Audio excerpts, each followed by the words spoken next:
Kanya-kanyang diskarte ang ilang paaralan sa Quezon City para magpakasya sa classroom ang mga estudyante ngayong unang araw ng pasukan.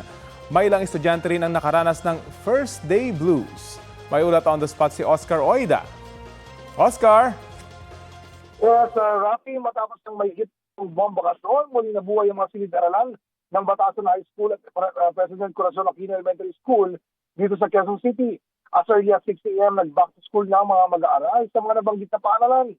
Siyempre, nakabagong uniforme, bagong gamit at bago rin ang mga klase. Di mawawala yung mga batang hirap bumitaw sa mga magulang. Pero nandiyan din yung mga magulang na di makalet go. Kahit nga nasa loob na ng classroom ang mga bata, may ilang parents na di pa rin mapigilan sa pagsipat sa kanilang mga anak.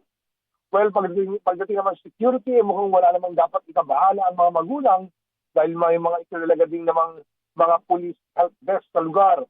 Umabot din ng mahigit 8,500 na estudyante ang nag-enroll ngayong taon sa President Corazon C. Aquino Elementary School para mag-cast sa kanilang 45 classrooms. Kailangan nilang hatiin sa dalawang bawat classroom sa mamagitan ng partitions. Sa unang araw ng mga klase kanina, nagsiksikan sa dami ng mga estudyante at mga magulang ang isang footbridge.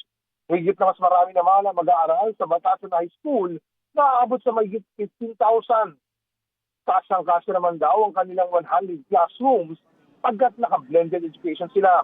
May mga araw na papasok sa eskwelahan ng mga mag-aaral at may mga araw din naman na online.